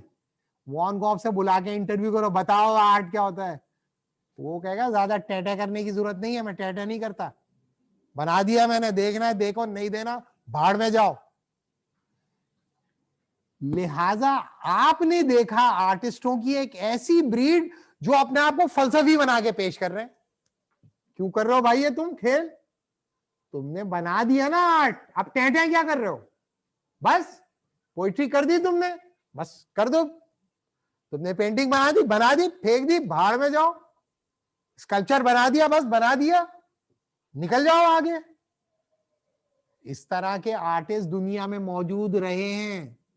ऐसे माई के लाल पैदा हुए हैं, उनको हम आर्टिस्ट बोलते हैं, उनको आर्टिस्ट समझते हैं क्योंकि वो आर्टिस्ट थे। अयूब को जो है एक आर्ट है, वो गया तो वहां पर इंडिया में तो पोएम सुनी उसने, कोई पोएम सुनी तो पोएट्री बड़ी पसंद आई उसको। तो अयूब ने कहा भाई कौन है ये शायर? बोले ये तो तुम्हारे मुल्क का शायर है, तुम्हें पता नहीं? फिर नहीं मुझे तो नहीं पता। बोले तुम्हारे मुल्क का शायर। अय्यूब ने आके यहाँ आके पूछा भाई कौन है ये शायर? वो लोगों ने ढूंढ ढूंढ के निकाला, दाता दरबार के पास वो बंदा बैठा रहता था। दाता साहब का जो लंगर होता था वही खा लेता था, वहीं चादर ओढ़ता था, वहीं सो जाता था। वो लोग पहुंच गए, उन्होंने कहा भाई आपको प्रेसिडेंट ने बुलाया है। उसने मुझे बुलाया? मुझे क्यों बुलाया भाई? बोले नहीं वो आपसे मिलना चाह मैं नहीं मिलता भाई। और सिगरेट के डिब्बी के ऊपर एक शेर लेके अय्यूब को भेज दिया। ये होता है आर्टिस्ट। टीवी पे इंटरव्यू नहीं दे रहा होता आर्टिस्ट, चक्करबाजियां नहीं कर रहा होता, क्योंकि अगर अगर अगर उसकी वैल्यू है सब्जेक्टिविटी, कंटिंजेंसी, रिलेटिविटी और नॉवेल्टी, तो उसको इससे सरोकार ही नहीं कि कितने लोग उसकी बात मानते हैं, कितने लोग उसकी परस्तिश करते हैं, लोग सुनते भी हैं या नहीं सुनते, समझते हैं भी कि नहीं समझते, उसको इससे कोई परवाह नहीं होती, क्योंकि वो पागल होता है, हकीकी मायनों में पागल, ट्रू सेंस में इडियोसेंक्रियाटिक होता है। ये जो आपने खेल देख रहे हैं, जो हर तरफ आपके मीडिया के ऊपर बैठे हुए इंटेलेक्चुअल भी हैं, पांचों उंगलियां घी में हैं, सर कढ़ाई में है, खूबसूरत औरतों ने भी घेरा हुआ है, शराबें भी चल रही हैं, अय्याशियां भी चल रही हैं, लैम्बोर्गिनीज भी चल रही हैं और शायरी भी चल रही है। ये खेल नहीं करते भाई आर्टिस्ट।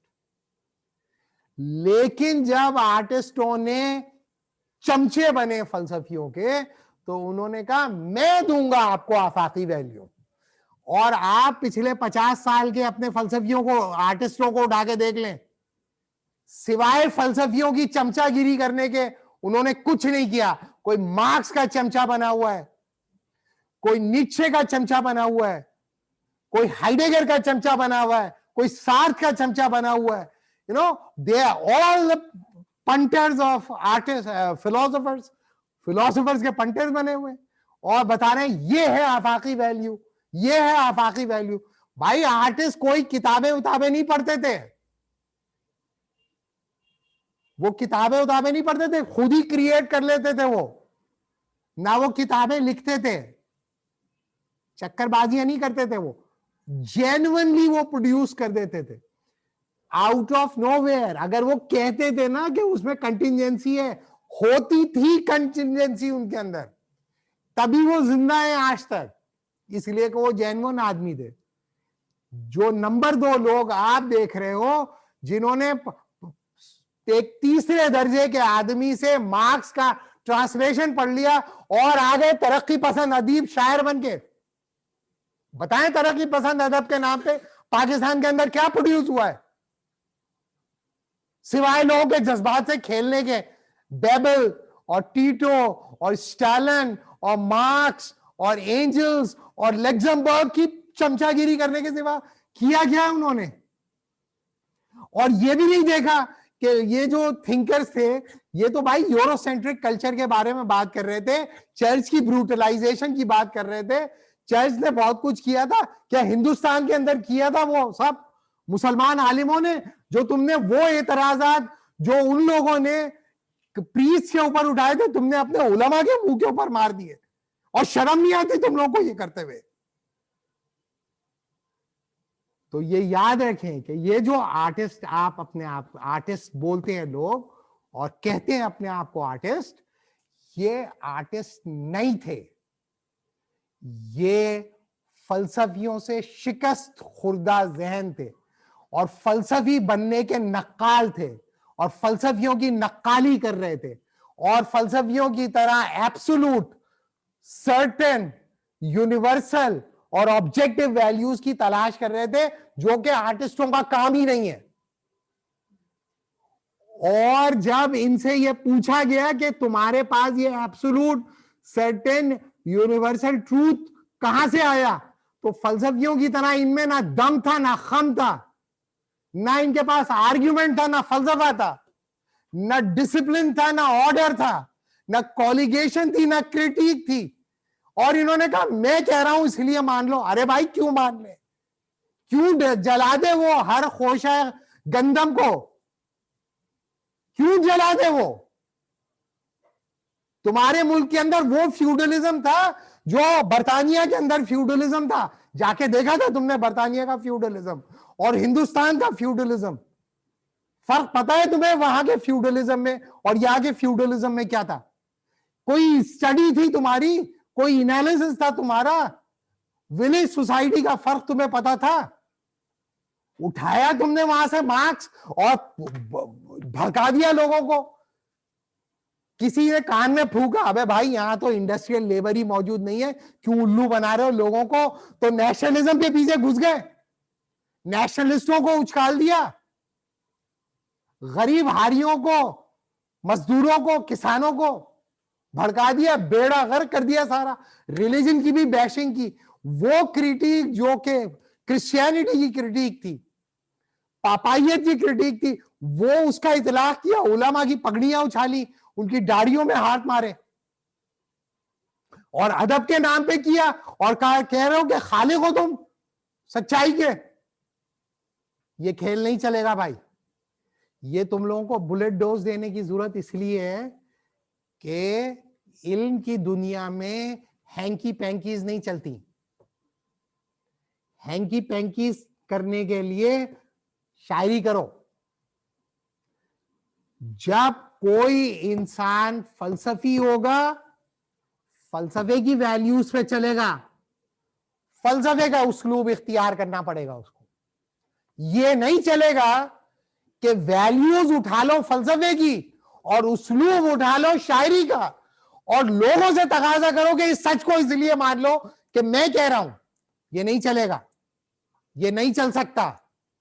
और जो ये समझता है वो लोगों की आंखों में धूल झोंक रहा है, बेवकूफ बना रहा है, खेल कर रहा है वो। इसलिए ये बार बार आप लोगों को कह रहा हूं, बार बार ये कह रहा हूं कि ये जो वैल्यूज हैं जिनको आप आज शायरों के नाम से मंसूब करते हो, कि जो हम लोग उर्दू के पेपर के अंदर लिखते थे, एक होता था फर्रा सबको, ये जो शायर हैं ये इनके सहले ममताना पाई जाती है और इनके जो ख्यालात हैं उनमें आफाकी ख्यालात हैं, अपने आफाकी ख्यालात की तर्जुमानी सादा और पुरकारी, सादा और सलीस पुरकारी के अंदर बयान करते हैं वगैरह वगैरह।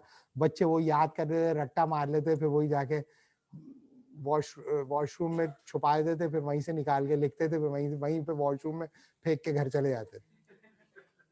हाँ, शायर जो होता है भाई आफाकियत का कायल नहीं होता, वो सेल्फ असर्शन का कायल होता है। वो अपने तख्लीक से अपने आप को आहिस्ता आहिस्ता आहिस्ता खल्क कर रहा होता है। वो सेल्फ एंग्रेंडाइजमेंट के प्रोसेस में होता है, वो खल्क कर रहा होता है अपने आप को अपनी तख्लीकात से। और जब तक के वो मर नहीं जाता वो ये कर रहा होता है। उसको तुमने कहा किस चक्कर में डाल रहे हो कि वो जो है ऑब्जेक्टिविटी और यूनिवर्सैलिटी और एब्सोल्यूटनेस और सर्टेनिटी की बात माने। इससे पिछले वाली, इससे पिछली, हाँ इसके बाद वाली, हाँ, ये जो चार चीजें हैं डिनाई करती हैं उसकी सेल्फ असर्शन को, डिनाई करती हैं उसकी सेल्फ एग्रेंडाइजमेंट को। अगर फर्ज किया कि मैं और तुम में डिफरेंस है ही नहीं, तो किस बात पर मैं तुम्हारी परस्तिश करूं? अगर मैं और तुम हकीकी तौर पर यूनिवर्सली एक हैं, अगर मैं और तुम ऑब्जेक्टिव यूनिवर्सल सर्टेन लेवल के ऊपर एक जैसे हैं, हम सबका जौहर एक है, तो किस बात पे मैं तुम्हारी परस्तिश करूं? और अगर वो ये कहता है कि ऑब्जेक्टिव यूनिवर्सल एब्सोल्यूट और सर्टेनिटी है मेरी वैल्यू, तो आप मिस्टर ख्वामुखा कहां से आ गए हो खैर क्रिएट करने के लिए, ट्रूथ क्रिएट करने के लिए? कहां से आ गए आप?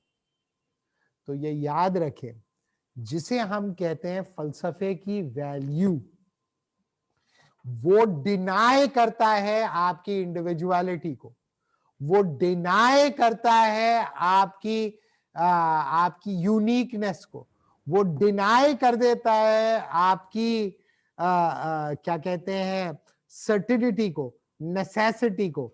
और इसका नतीजा क्या निकलता है, आगे चलिए, इसकी कोरोलरी क्या होती है। ये मेरी तरफ से, हाँ ठीक है। पोएट्स के पास भाई दो रास्ते थे। एक रास्ता पोएट के लिए ये था कि वो सेल्फ क्रिएशन का रास्ता इख्तियार करे, लेकिन सेल्फ क्रिएशन के रास्ते में उसे क्या करना पड़ेगा, कंटिजेंसी को कबूल करना पड़ेगा।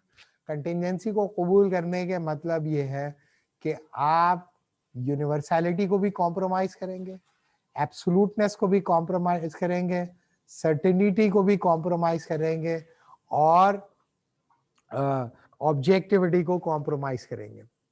दूसरा ये था रास्ता कि an effort to achieve universality by the transcendence of contingency, यानी कि दूसरा आपके पास रास्ता क्या था आर्टिस्टों के पास, कि कंटिजेंसी को ट्रांसेंड कर जाए, यानी कि कौन सी वैल्यूज को इख्तियार कर लें, उन्हीं वैल्यूज को इख्तियार कर लें जिन वैल्यूज की अभी मैंने आपके सामने निशानदेही की। इसी को हम कहते हैं victory of philosophy over poetry.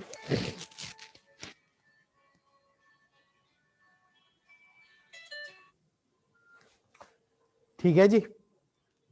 तो ये अभी अगर यहाँ तक कोई बात आपकी समझ में आ गई हो तो हमने ये बताया है इस स्लाइड के अंदर कि फलसफियों का जो असल में चैलेंजर था वो था आर्टिस्ट, और आर्टिस्ट ने कहा भाई मैं आपसे नहीं लड़ सकता, मैं भी वही करूंगा, वो बनूंगा जो आप हो, मैं आप बनूंगा, मैं आप बन जाऊंगा, आप मैं नहीं बन सकते लेकिन मैं आप बनूंगा। क्यों? क्योंकि फलसफी शायरी नहीं कर सकता, लेकिन शायर फलसफा बघार सकता है, कुछ भी मुंह में आए बग दे। तो एज होती है शायर को फलसफियों पर। मिसाल के तौर पे एक आदमी है, जबरदस्त शायर है वो, सही है, और थोड़ा बहुत फलसफी की किताबें वगैरह पढ़ ले और टैं शुरू कर दे,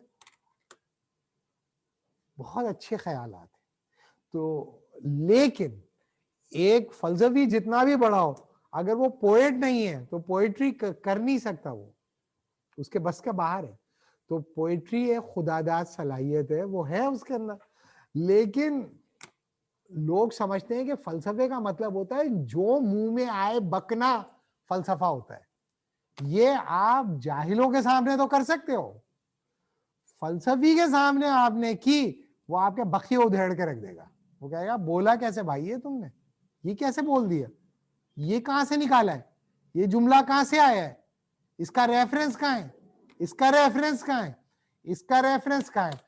तो आप अपना खेल आम जिंदगी में तो कर सकते हो कि मैं फलसफा बोल रहा हूं, लेकिन जब आप फलसफियों के सामने आके, आप सुकरात के सामने आके खड़े हो गए, आप प्लेटो के सामने आके खड़े हो गए, वो आपको नहीं छोड़ेगा, वो आपको उड़ा के रख देगा।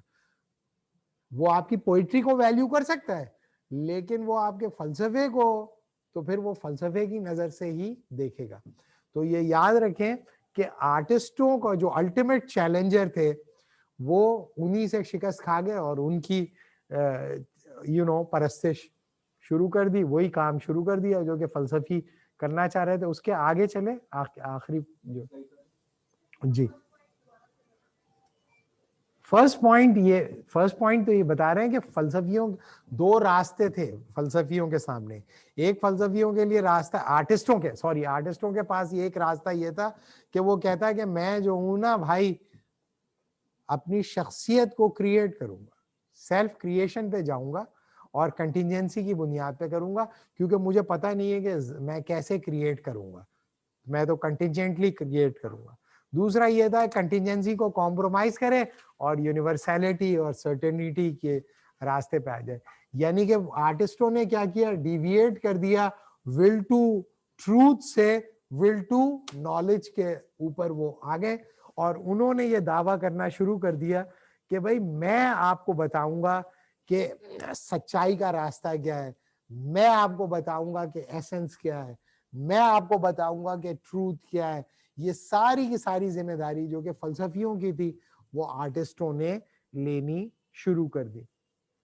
बुनियादी तौर पर ये फलसफियों के दावे थे, ये जो मैंने पॉइंट्स में लिखे हुए। अगर आप में से कोई रीड कर सके, मुझे गर्दन मोड़नी पड़ रही है, कोई भी बंदा इसको रीड कर सकता है। तो one by one philosophers have established They are going to explain to us the ultimate locus of power, the nature of reality, the condition of the possibility of experience. सही है। पहला काम फलसफियों ने क्या किया, हम आपको बताएंगे भाई, ये आर्टिस्टों के चक्कर में पड़ने की जरूरत नहीं, हम आपको बताते हैं कि भाई अल्टीमेट लोकस ऑफ पावर क्या है। हम आपको बताते हैं कि कंडीशन ऑफ एक्सपीरियंस क्या होती है, सेनिटी क्या होती है। आगे चले। They would thereby inform us what we really are, what we are compelled to be by power, not by ourselves. सही है। तो फिर फलसफियों ने क्या किया, आपको डिफाइन करना शुरू किया। आप ये हो, क्या हो आप रैशनल हो। आप क्या हो, आप जस्टिस को मानते हो। आप क्या हो, आप मुख्तलिफ फलसफी आ गए और मुख्तलिफ फलसफियों ने मुख्तलिफ दावे करने शुरू कर दिए। किसी ने आपको कहा कि आप रैशनल एनिमल हो, किसी ने आपको कहा कि आप होमो इकोनॉमिकस हो, किसी ने आके कहा कि प्लेजर सीकिंग एनिमल हो, किसी ने कहा कि अवॉइडेंस ऑफ पेन के खूगर हो, किसी ने कुछ, किसी ने कुछ, किसी ने कुछ, किसी ने कुछ, और हर एक के पास अपनी अपनी फलसफियाना तौजीहात थी और तशरीहात थी। और आप उन डेफिनेशंस के ऊपर पूरे उतरने की कोशिश करते रहे।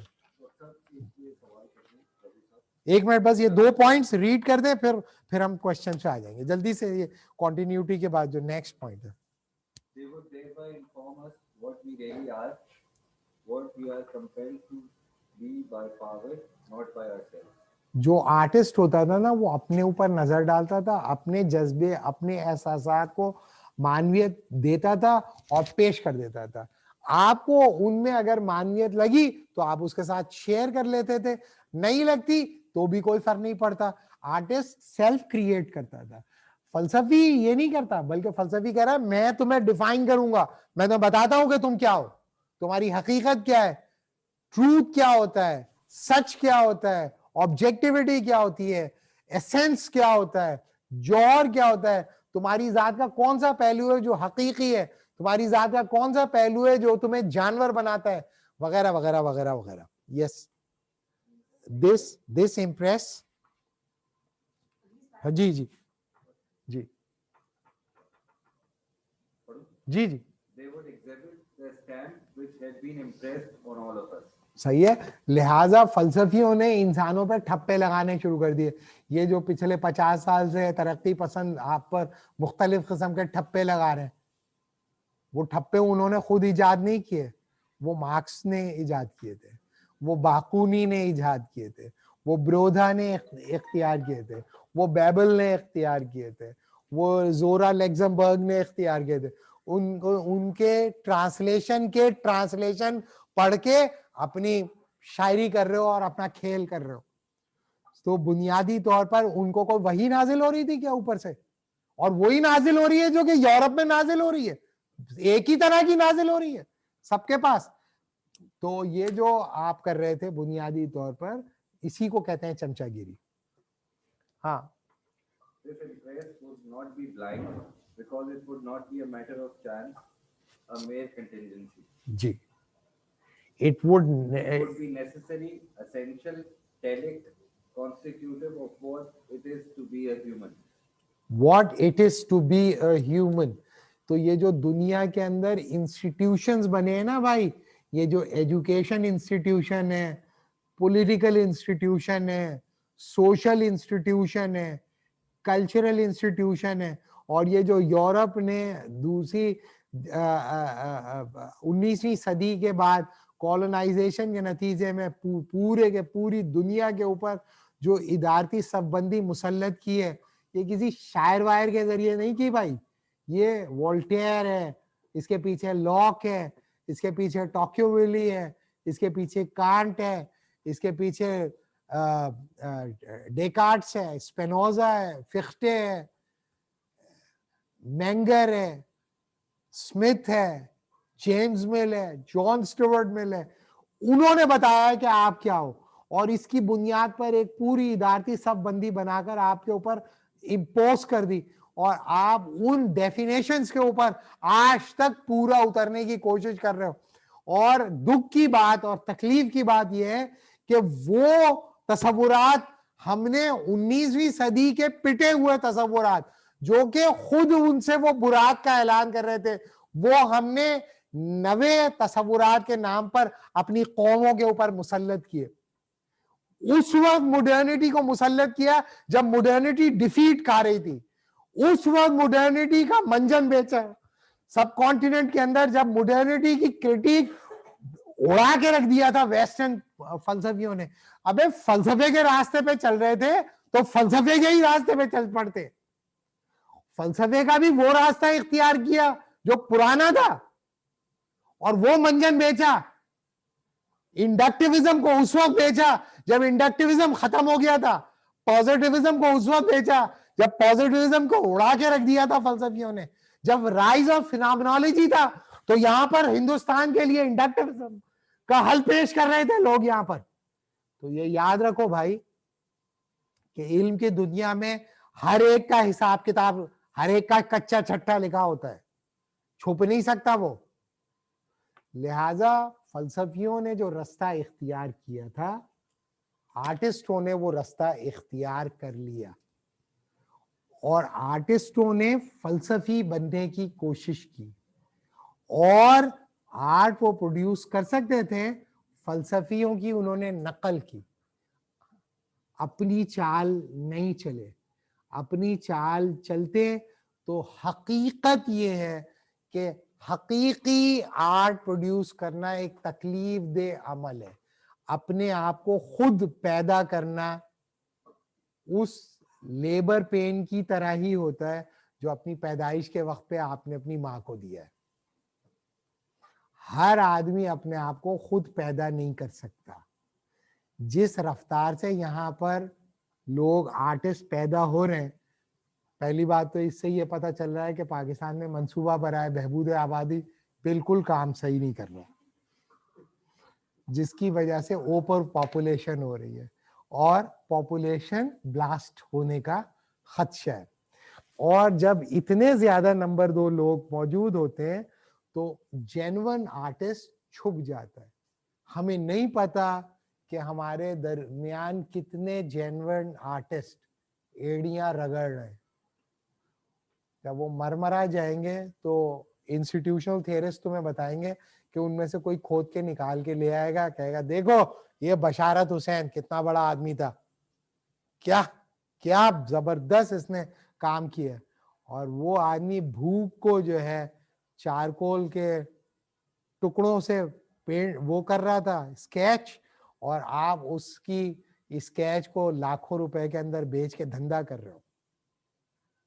तो बताने का मतलब ये कि जो कंटेम्प्रेरी जो सोसाइटी है उसके अंदर आर्टिस्टों ने फलसफियों के रास्ते को इख्तियार किया, और फलसफियों के रास्ते को जब इख्तियार किया तो there is no way back, there is no way back. अब उनके लिए मुमकिन नहीं था सिवाय आफाकियत का ढंडोरा पीटने। याद रखें कि अगर आप अपनी जात की तश्कील में मसरूफ हैं तो फिर आपको दूसरे की परवाह नहीं होती, और अगर आपको दूसरे की परवाह है तो अपनी जात की नफी करना आप पर फर्ज होता है। दोनों काम बैक वक्त नहीं चलते, या तो आप खुदा बन जाओ या फिर मखलूक, दोनों चीजें बैक वक्त आप नहीं बन सकते। ठीक है जी, तो अभी आज हम इसको यहीं पे जी जी अब आज मुझे बड़ी मैंने बकवास की, मुझ पे रहम फरमा जी तो आपस में उनके इख्तिलाफात थे, ठीक है? जी। तो फिर तो एब्सोल्यूटनेस और सर्टेनिटी जो भी बातें आपने बताई यानी और यूनिवर्सलिटी वो तो सब आपस चैलेंज हो गई एक दूसरे के साथ, वो नहीं होती, ऐसे नहीं होता। आगे ये कह रहे हैं कि फलसफी आगे खड़ा हुआ है, सब लोग बोल लो और ये मेरा फलसफा, सब लोगों ने कहा जी सर बिल्कुल ठीक। चलो साहब सिग्नेचर करो। हजरत मुझे सिग्नेचर नहीं करना, ठप्पा लगाओ। सबने अंगूठे लगा दिए, फिर सबने स्टैब्लिश। ऐसा नहीं होता। फलसफे के अंदर जो बड़ा फलसफी होता है उसका जो डिस्कोर्स होता है वो गालिब आ जाता है, यानी कि इदारे उसको अडॉप्ट कर लेते हैं। मिसाल के तौर पे एरिस्टोटल और प्लेटो के अंदर कौन जिएगा इसका फैसला एरिस्टोटल प्लेटो नहीं करेंगे। वो लोग कहेंगे कि किसका किसका उनको सिस्टम जो है वो वर्केबल लग रहा है। एरिस्टोटल प्लेटो कह रहा था कि भाई ये दुनिया हकीकी है ही नहीं, दुनिया तो वो है हकीकी, वो असल दुनिया है, उसकी तलाश में जाओ, और ये जो है ये तो सब नजर का धोखा है, third order copy of reality है। तो एरिस्टोटल कहता है कि नहीं भाई, यही दुनिया असल दुनिया है, एक्स निहेले निहाल फिट, something must come out from something, something comes out from nothing is impossible. लोगों ने कहा भाई एरिस्टोटल की बात सही लग रही है, क्योंकि दुनिया में हमें रहना है, लिहाजा एरिस्टोटल जीत गया, प्लेटो हार गया, आइडियलिज्म डिफीट खा गया, मटीरियलिज्म फतह पा गया। इसी तरीके से डेकार्ट्स ने आके उड़ा दिया एक्विनस को, एंजलम को, ऑगस्टाइन को उड़ा दिया उसने आके। इसी तरीके से एरिस्टोटल को आके कांट, वो डेकार्ट्स को आके कांट ने उड़ा दिया, कांट को आके हेगल ने उड़ा दिया, and so on and so forth. इस तरह ही लड़ाई चलती है, लेकिन वो तो इस लड़ाई को अपनी पूरी की पूरे कंसेप्चुअल फ्रेमवर्क के साथ लड़ते हैं, और उसमें अगर उनको लगता है कि वो खुद डिफीट खा रहे हैं तो वो खुद कबूल कर लेते हैं कि भाई हाँ मैंने गलत कहा था। विटकिंस्टाइन ने भी ये किया, मार्क्स ने भी ये किया, हुजरल ने ये किया। हुजरल ने पहले एम्पेरिकल फेनोमेनोलॉजी की, तो उसने कहा लानत है मेरी शक्ल के ऊपर, ये मैं क्या कर रहा था, गलत, ये नहीं है, बिल्कुल रिजेक्ट करता हूं उसको, दूसरी के ऊपर आ गया। तो बताने का मतलब ये फलसफियों को इससे कोई सरोकार नहीं होता, क्योंकि वो सेल्फ क्रिएट नहीं कर रहे होते, वो अपने से बाहर एक रियलिटी को अंडरस्टैंड करके आपके सामने पेश कर रहे होते हैं। आपको जो चीज ठीक लग जाए, मुशायरे थोड़ी कर रहे होते हैं फलसफी। कांट अपनी पैदाइश से अपने इंतकाल तक 10 किलोमीटर के रेडियस से बाहर नहीं निकला, 10 किलोमीटर के रेडियस में ही रहा है वो 55 साल की उम्र तक, और रिफ्लेक्ट करते रहा।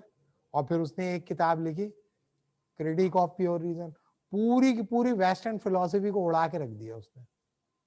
तो बताने का मतलब ये कि हर आदमी का ये कैपेसिटी नहीं होती, और जब वो लिख देते हैं तो फिर उसमें से जिसको जो चीज उठानी है उठा ले, जिसको जो चीज नहीं उठानी नहीं उठाए। ठीक है जी, ओके। अच्छा, इसमें एक सवाल था कि पढ़ी देता जी, पोइट्स जो होते हैं, जो फिलोसफर्स का कंटेंट है, उसको एज अ मीडियम बन के उसको कम्युनिकेट कर रहे होते हैं। जी, तो वो इसी को हम कहते हैं victory of philosophy over poetry. कि अगर फर्ज किया कि आपने दूसरे की तख्लीक या दूसरे के ख्याल की तर्जुमानी करनी शुरू कर दी, तो इसका मतलब है आपने कंटिजेंसी, यानी कि कोई आपसे पूछे कहाँ से आ रहे हैं ये ख्याल, तरक्की पसंद अदब जो प्रोड्यूस कर रहे थे लोग, कहाँ से आ रहे थे उनके ख्याल, मार्क्स से आ रहे थे ना उनके, तो कंटिजेंट नहीं हुए ना। फिर उनके अंदर ये जो एरोगेंस थी और गुस्से थी कि होशे गंदम को जला दो, कहाँ से आ रही थी ये कौन भड़का रहा था उनको, कौन दे रहा था इसका लिटरेचर, कौन दे रहा था उसका स्टफ। उससे ख्याल की यूनिवर्सैलिटी या ऑब्जेक्टिविटी मीडियम तो चले ये था, लेकिन वो ख्याल की जो यूनिवर्सैलिटी अगर वो है उसमें, तो वो तो रहेगी ना, चाहे वो अगर आर्टिस्ट नहीं तो वो यूनिवर्सैलिटी तो वैल्यू होती ही नहीं ना आर्टिस्ट की। आर्टिस्ट की जो वैल्यू होती है वो होती है कंटिजेंसी, नॉवेल्टी, सब्जेक्टिविटी और डिफरेंस। अगर मैं और आप एक हैं, एक जैसे हैं, तो फिर डिफरेंस का क्या मतलब है, फिर डिफरेंस का क्या मतलब। बट ये जो पिछला सवाल था कि अगर वो एज अ मीडियम है, कि एक फिलोसफर है, उसका काम है, आर्टिस्ट जो है उसने वहां से लिया, हाँ, और उसको आगे प्रोजेक्ट कर दिया। प्रोजेक्ट, जी बिल्कुल सही है। तो वो आइडिया तो वैलिड रहेगा ना। जी वैलिड रहेगा, बिल्कुल वैलिड रहेगा। वैलिड रहेगा। मतलब वो आर्टिस्ट जो है वो बन जाएगा बस चमचा, खुदा नहीं रहेगा वो। मानी का खुदा था ना वो, उसने कहा भाई मैं खुदा जो है, जैसे आपको पता है क्रिएटर और डिजाइनर में क्या फर्क है? प्लेटो के सिस्टम के अंदर जो गॉड है, प्लेटो का जो कंसेप्शन ऑफ गॉड है, उसमें वर्ल्ड ऑफ आइडियाज जो है वो गॉड ने नहीं बनाया। प्लेटो के सिस्टम में वर्ल्ड ऑफ आइडियाज हमेशा से थी और हमेशा रहेगी, प्लेटो का ख्याल है। और गॉड ने क्या किया, वर्ल्ड ऑफ आइडियाज को देखा और वर्ल्ड ऑफ थिंग को डिजाइन कर दिया। तो गॉड जो है वो क्रिएटर नहीं है बल्कि डिजाइनर है। He is not a creator, he is a designer. तो अगर आप डिजाइनर हैं तो फिर तो आप क्रिएटर नहीं हो। फिर तो आर्टिस्ट अगर अपनी क्रिएटिविटी को ही कॉम्प्रोमाइज कर दे, क्रिएटर अपनी क्रिएटिविटी को ही कॉम्प्रोमाइज कर दे और वो कहे कि भाई मैं इससे इंस्पायर हो गया। इसीलिए तो मैं कहता हूँ लोगों को आग लग जाती है। इंस्पिरेशनल इंटेलेक्चुअलिज्म हुआ है हिंदुस्तान के अंदर। यहाँ पर आपने इंस्पायर हो गए, कोई किसी से इंस्पायर हो गया और शुरू कर दिया अपने खेल। चूंकि लोगों को ने थोड़ी बेचारों ने जाके, एक आदमी जो हिंदुस्तान के बेचारा किसी गांव के अंदर बैठा, उसको क्या पता मार्क्स का यार, उसको क्या पता। विलेज सोसाइटी थी, जाके बैरिंगटन मूर वगैरह को पढ़े, विलेज सोसाइटी होती थी हिंदुस्तान के अंदर। हिंदुस्तान के अंदर बहुत सारे जो गांव होते थे उनको यही नहीं पता होता था बादशाह है कौन। उन विलेज सोसाइटी होती थी, खुद ही प्रोड्यूस करते थे, खुद ही खा जाते थे, बाहर जाने की जरूरत ही नहीं पड़ती थी उनको। विलेज सोसाइटी होती। तो वो अंग्रेज पहुंचे, उन्होंने कहा अबे मार के इनको कमर्शियल सोसाइटी में कन्वर्ट करो। विलेज सोसाइटी को उन्होंने डिस्ट्रक्ट किया, कमर्शियल सोसाइटी बनाई, उनको ट्रेड की तरफ लेकर आए, उनके अंगूठे काटे, उनको जूते मारे, उनकी लंगोटियां उतारी, उनकी पगड़ियां उछाली। उसके बाद जाकर आपको ये नजर आए ये सब चलते पुर्जे जो आप जिनको आप कह रहे हो। तो बताने का मतलब ये कि वो बेचारे को क्या पता है कि मार्क्स क्या कह रहा है, एंजल्स कौन है, ट्राउट्स्की कौन है, स्टालिन कौन है। आपने कहा वो आ गया भाई, वहां से हमें रोशनी आ गई, वो रोशनी लाई आपने फैला दी शेरो शायरी कर करके। और आप कह रहे हो हम तरक्की पसंद भी है और अदीब भी है हम लोग।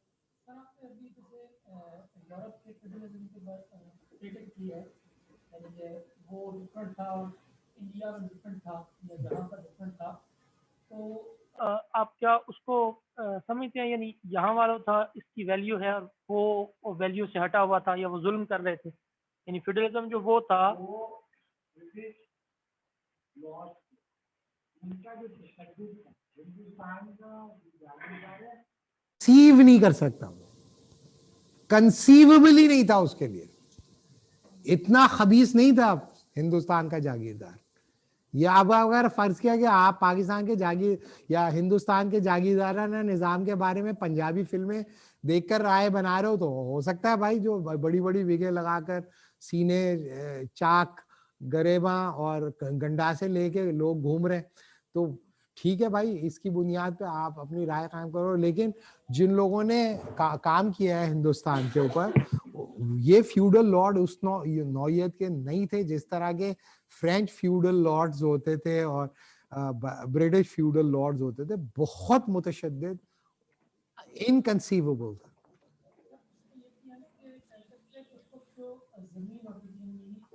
शायद आपका और किसी का पढ़ा था कि वो रिस्पॉन्सिबिलिटी लेकर आती थी, यानी जो फ्यूडल्स होते थे वो क्रिश्चियनिटी को मानते होते थे और वो जो उनकी रियाया होती थी या लोग होते थे, तो उनको वो सारी रिस्पॉन्सिबिलिटीज उनकी जो है ना वो पूरी कर रहे होते थे। तो वो एक तरह का एक अच्छा सिस्टम उसको बनाकर पेश किया था। यानी कि मैं आपको बता रहा हूँ ना, तरक्की पसंद अदीब जो है आपको ये नहीं बताते कि जो क्लर्जी थी वो उसका क्या रोल था फ्यूडलिज्म के अंदर, फिर क्लर्जी की जो कंट्रोल था कमर्शियल सोसाइटी की रेजिस्टेंस के अंदर, वो ये आपको नहीं बताते। वो ये नहीं बताते कि जब प्रोटेस्टेंट्स आए तो प्रोटेस्टेंट्स ने आने के बाद क्लर्जी के उस निज़ाम को किस तरह से तहवाला किया, यानी कि बहुत बड़े बड़े उसके अंदर जंप है। और चूंकि वो शायरी कर रहे होते हैं इसीलिए वो छलांगे लगाते रहे, कौन पकड़ेगा उनको माइका लाल। अगर वो लिख रहे होते कोई फलसफा वगैरह कुछ कुछ कुछ लिख रहे होते कुछ तरीके सलीके की चीज, तो उनसे पकड़ के पूछ सकते हैं कि भाई ये तुम क्या बोल रहे हो, क्यों लोगों को बहका रहे हो, क्यों ये चक्करबाजी कर रहे हो। यूरोप के अंदर तो ऐसा नहीं हुआ जो तुम बता रहे हो, लेकिन वो तो शायरी के अंदर कुछ भी वो कर दो, आप कुछ भी चला दो। तो अनफॉर्चुनेटली जो लीड कर रहे थे वो तो सारे के सारे आर्टिस्ट थे, उन्होंने पता नहीं क्या क्या बोला, जाने क्या उन्होंने कही, आपने जाने क्या सुनी, बात कुछ बनी गई, वो हो गया सब। और पाकिस्तान के अंदर तो कभी फ्यूडलिज्म खत्म हुआ ही नहीं सिरे से, और वो तो बिल्कुल एक अलग किस्म की चीज है। पाकिस्तान का जो फ्यूडल लॉर्ड है वो वही जो है फौज के अंदर भी है, वही जो है इंडस्ट्रियलिस्ट भी है, वही जो है ब्यूरोक्रेसी के अंदर भी बैठा हुआ है, सभी एक जगह बैठे हुए। वो फ्यूडल लॉर्ड, वो बरतानिया फ्यूडल लॉर्ड ऐसा था जो आप सब कॉन्टिनेंट के अंदर बोल रहे हो कि एक की इंडस्ट्री है, एक ब्यूरोक्रेट है, एक ने जो है वो अमेरिका के अंदर बैठा हुआ है, एक ने वो बनाया हुआ है कोई खानखा, ये कर रहे हैं। खानखा से भी पैसे आ रहे हैं और उधर से भी पैसे आ रहे हैं, और ये भी कर रहा है। ये कर रहे थे क्या बरतानिया के फ्यूडल लॉर्ड्स या फ्रेंच फ्यूडल लॉर्ड्स, जिनके खिलाफ मार्क्सिस्ट उठ के खड़े हुए थे। तो बिल्कुल अफसोसनाक बात है भाई। जमाल नासिर साहब, आप